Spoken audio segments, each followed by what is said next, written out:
Tessa Quinn se tenait devant le restaurant chic, les mains tremblantes, tenant celle de son fils de 3 ans.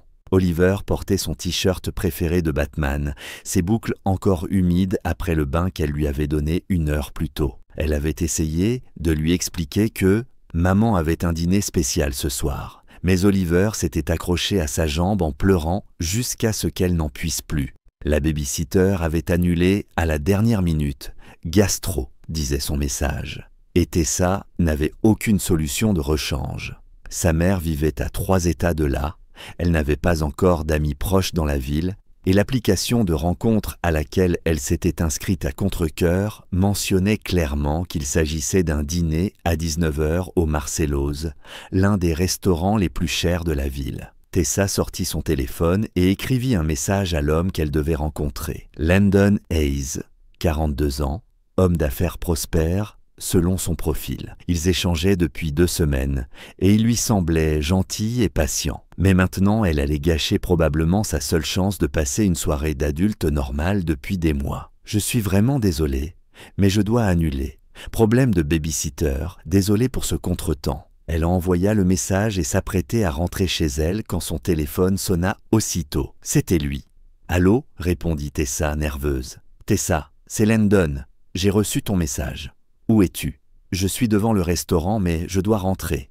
Ma baby-sitter a annulé. » « Et tu es avec ton fils ?» demanda Landon d'une voix calme, sans jugement. « Oui, » admit-elle. « Je sais que c'est totalement inapproprié pour un premier rendez-vous. J'aurais dû annuler plus tôt, mais j'essayais de trouver une solution. »« Amène-le » l'interrompit doucement Landon. « Quoi ? Amène ton fils à l'intérieur. Nous dînerons ensemble, tous les 3. J'ai déjà une table. »« Landon, je ne peux pas faire ça. C'était censé être un rendez-vous, pas un dîner de famille avec un inconnu. Alors appelons ça une rencontre familiale amicale, dit-il avec un sourire qu'elle pouvait entendre. Je suis déjà là. La table est réservée. Et honnêtement, je suis curieux de rencontrer le petit garçon dont tu parles tant dans tes messages. À moins que tu ne préfères pas, bien sûr. Je comprendrais tout à fait si cela te met mal à l'aise. Tessa baissa les yeux vers Oliver, qui examinait avec concentration une feuille tombée au sol. Elle pensa à son appartement vide, à la pizza surgelée qu'elle mangerait encore, à la solitude qui ne la quittait plus depuis que le père d'Oliver était parti 2 ans plus tôt. « D'accord » entendit-elle sa propre voix dire. « Nous allons venir, mais je te préviens. Il a 3 ans et il n'est pas vraiment du genre grande gastronomie. » « Moi non plus à 3 ans, répondit Landon en riant. « Entre, je vais demander qu'on ajoute une place. » Tessa inspira profondément, serra la main d'Oliver et entra dans le restaurant. L'intérieur était magnifique. Éclairage chaleureux, nappe blanche, murmure discret de conversation élégante. Elle se sentit immédiatement déplacée dans son jean simple, son t-shirt blanc, son sac en toile et son fils vêtu d'un t-shirt de super-héros. L'hôte les regarda avec une désapprobation à peine voilée, mais avant qu'ils ne disent quoi que ce soit, un homme se leva d'une table au fond et fit signe. Landon Hayes était encore plus séduisant que sur ses photos. Cheveux sombres impeccablement coiffés, costume bleu marine probablement plus cher que le loyer mensuel de Tessa. Il avait l'air exactement du genre d'homme d'affaires accompli dont le profil l'avait intimidé au départ. Mais lorsqu'il s'approcha, il se mit aussitôt à la hauteur d'Oliver. « Salut » dit-il avec un sourire chaleureux. « Je m'appelle Landon. Et toi ?» Oliver, d'ordinaire timide avec les inconnus, l'observa sérieusement. « Moi, c'est Oliver. J'ai 3 ans et j'aime Batman. »« Excellent choix, » répondit Landon d'un ton solennel. « Tu sais quel est le super pouvoir de Batman ?» Oliver secoua la tête. « Il n'en a pas. C'est juste une personne ordinaire qui a décidé d'être courageuse et d'aider les autres. Ça veut dire que n'importe qui peut être un héros s'il essaie vraiment. Assez cool, non ?» Les yeux d'Oliver s'illuminèrent. « Vraiment ? Alors je peux être Batman ? » « Absolument. » confirma Landon. Puis il se redressa, tendit la main vers Tessa. « Vous devez être Tessa, ravi de vous rencontrer enfin en personne. » Tessa serra sa main, sentant les larmes lui monter aux yeux devant tant de gentillesse envers son fils. « Je suis désolé pour tout ça. Je sais que ce n'est pas ce que vous aviez prévu.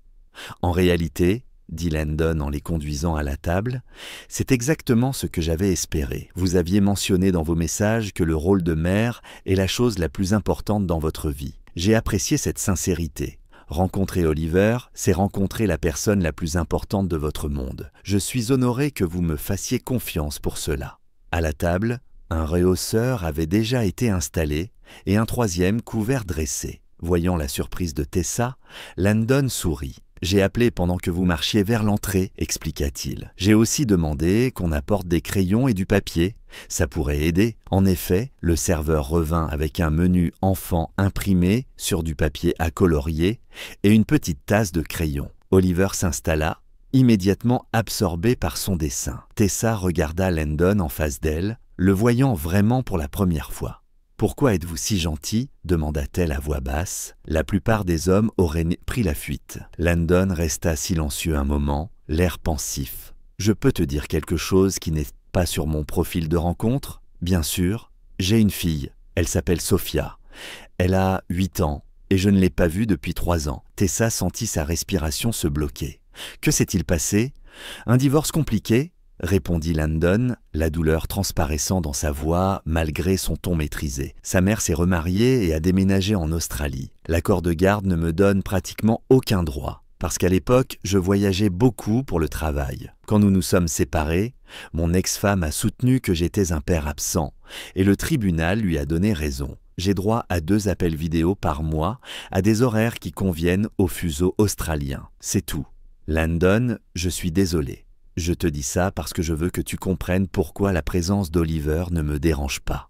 Chaque fois que je vois un père avec son enfant, ça me brise un peu le cœur, parce que moi, je n'ai plus ça. Alors, quand tu as dit que ta babysitter avait annulé, ma première réaction n'a pas été la déception, mais la gratitude. Tu es ce genre de mère qui ne laisserait pas son fils à n'importe qui met ses besoins avant tout, même quand c'est difficile. C'est admirable. Les larmes montèrent aux yeux de Tessa. J'ai tellement peur de sortir avec quelqu'un, avoua-t-elle. Tous les profils disent qu'ils ne veulent pas de mère célibataire, ou qu'ils cherchent quelqu'un sans bagage, comme si mon fils était un bagage. Ton fils est un cadeau, répondit Landon fermement. Et toute personne qui ne le voit pas ainsi ne mérite pas ton temps. Oliver leva les yeux de son dessin. Maman pleure, tu la rends triste ? Non, mon chéri, répondit Tessa en essuyant ses larmes. Ce sont des larmes de joie. Landon est très gentil. D'accord, dit Oliver, satisfait.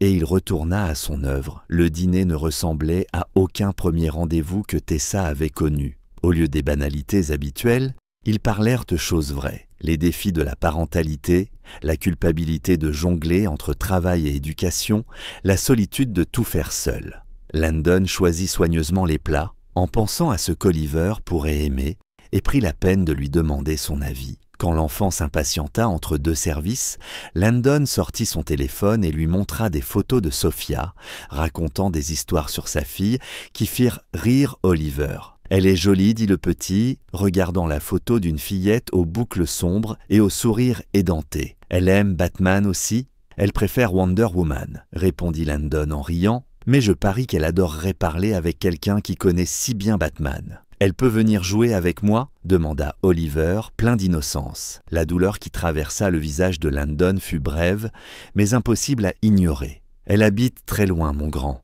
Mais peut-être un jour, après le dîner, ils sortirent du restaurant. Oliver, fatigué, leva les bras vers sa mère pour qu'elle le porte. Avant qu'elle n'ait pu le faire, Landon demanda « Je peux ?»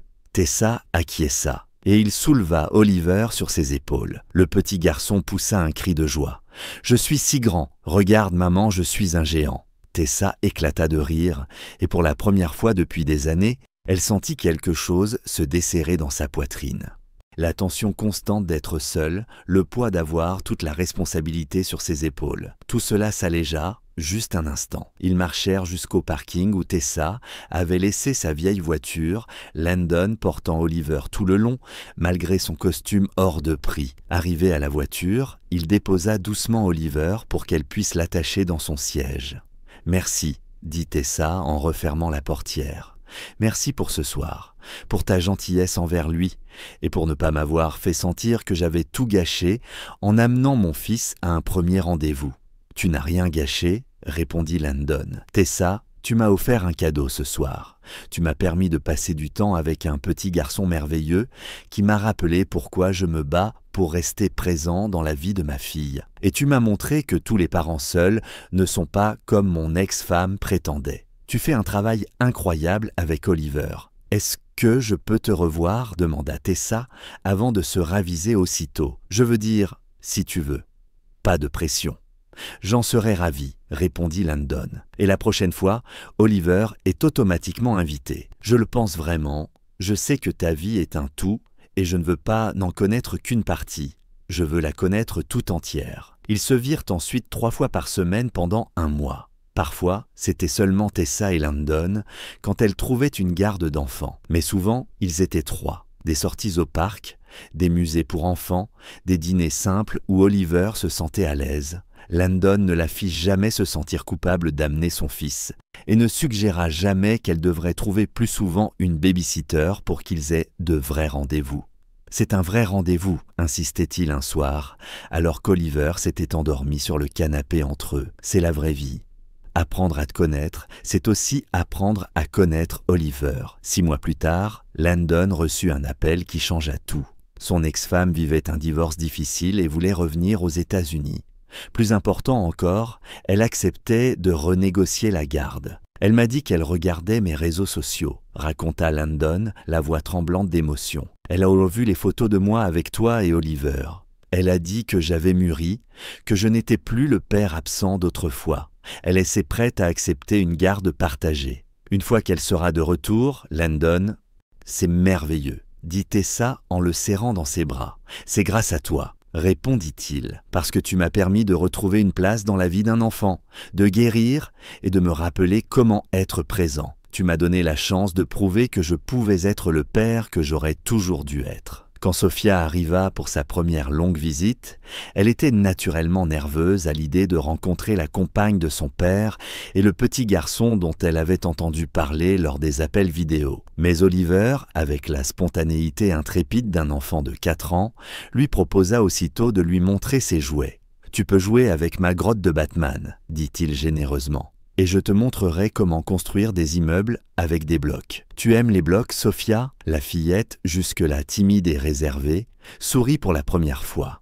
J'adore les blocs. 1 an plus tard, Landon demande Tessa en mariage. Pas dans un restaurant chic, mais dans le salon de Tessa, avec Oliver et Sophia présents. Oliver avait aidé à choisir la bague et Sophia avait écrit un petit discours sur le fait qu'elle avait toujours rêvé d'avoir un petit frère. Le jour du mariage, Oliver fut porteur des alliances, portant fièrement son meilleur t-shirt de Batman, sous sa petite veste de costume, et Sophia fut demoiselle d'honneur. Dans leurs vœux, Landon et Tessa promirent non seulement de s'aimer l'un l'autre, mais aussi d'aimer et de protéger tous les enfants de leur famille recomposée. « Tu pensais qu'amener Oliver à notre premier rendez-vous me ferait fuir ?» dit Landon pendant ses vœux. « Mais tu m'as apporté exactement ce qui me manquait. La chance de faire à nouveau partie d'une famille, d'être nécessaire et aimé, non pas malgré le fait d'être père, mais grâce à cela.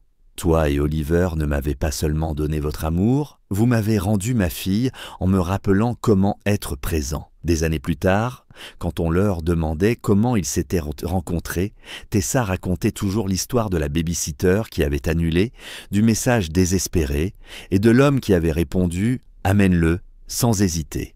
Elle racontait combien elle avait eu peur, croyant que le fait d'avoir un enfant la rendait non fréquentable, et comment Landon lui avait prouvé que la bonne personne ne voit pas les enfants comme des obstacles, mais comme des occasions de construire quelque chose de plus grand qu'un simple couple.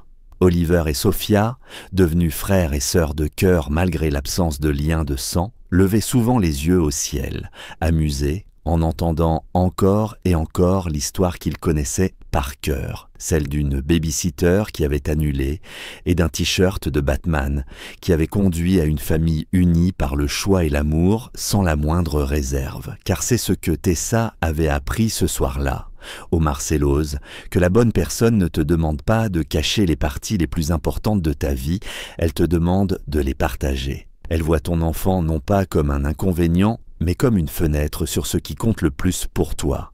Et elle comprend que l'amour n'existe pas seulement entre deux personnes, mais entre tous ceux qui choisissent de devenir une famille, quelle qu'en soit la forme. Si cette histoire a touché votre cœur, si elle vous rappelle que la bonne personne embrasse chaque partie de vous, y compris vos enfants, et que la famille se construit par le choix et l'engagement, mettez un j'aime, partagez et abonnez-vous pour d'autres histoires sur les familles recomposées, les parents célibataires, et l'amour qui inclut au lieu d'exclure.